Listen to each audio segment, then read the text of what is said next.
J'adore la technologie, en partie parce qu'il y a plein de méthodes très créatives pour résoudre certaines problématiques. On utilise tous les jours des technologies sans fil, mais une plus que les autres, c'est le Bluetooth. Et aujourd'hui, on va voir comment ça marche.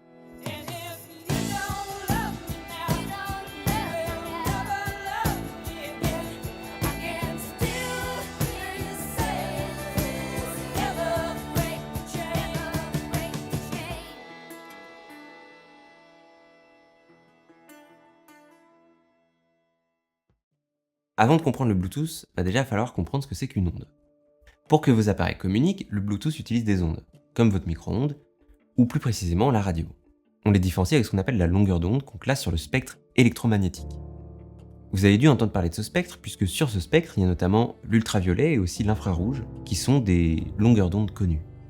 Un très bon exemple pour se rendre compte de la différence entre deux longueurs d'onde, ce sont les couleurs. Par exemple, un feu rouge et un feu vert.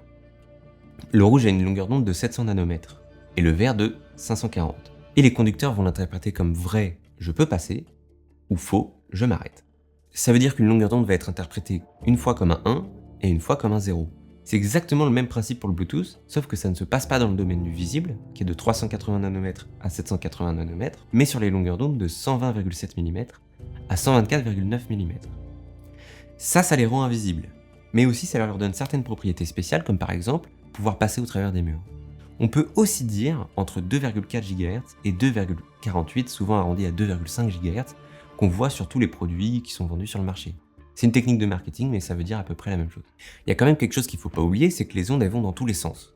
C'est pas une ligne droite de votre appareil à vos écouteurs. Il faut plutôt le voir comme une sphère qui se propage dans l'espace. Pour la simplicité des explications, on va garder la modélisation en 2D, mais il faut pas oublier que c'est pas réaliste. Et donc pour envoyer des informations, le Bluetooth va alterner entre deux longueurs d'onde environ 1 million de fois par seconde. Mais comment est-ce que nos appareils savent quelle longueur d'onde utiliser ? Sur son spectre de longueur d'onde dédié, le Bluetooth a 79 chaînes, allant de CH0 à CH78. Et chaque chaîne a sa propre longueur d'onde dédiée, en binaire pour le 1 et le 0. Pour communiquer, vos deux appareils doivent être sur la même chaîne évidemment. Est-ce que ça veut dire qu'on peut avoir que 79 appareils en même temps ? Pas vraiment. Mais alors qu'est-ce qui fait que j'entends pas la musique de mon voisin ? Quand vos appareils communiquent, ils doivent initialement s'associer. C'est un peu comme une clé et un verrou. Cette interaction va permettre par exemple à votre portable de décoder et d'identifier les bons écouteurs sur lesquels il faut envoyer la musique. Quand ils sont dans un channel, un des deux appareils va envoyer un paquet. Une fois ça va être le portable et l'autre fois ça va être les écouteurs. Ce paquet il est divisé en plusieurs parties. Les premiers bits de ce paquet, ça va être la fameuse clé et verrou dont je parlais au début. On a ensuite le header, qui va être le détail de l'information qui va suivre. Et donc ça va expliquer finalement aux écouteurs ce à quoi ils doivent s'attendre.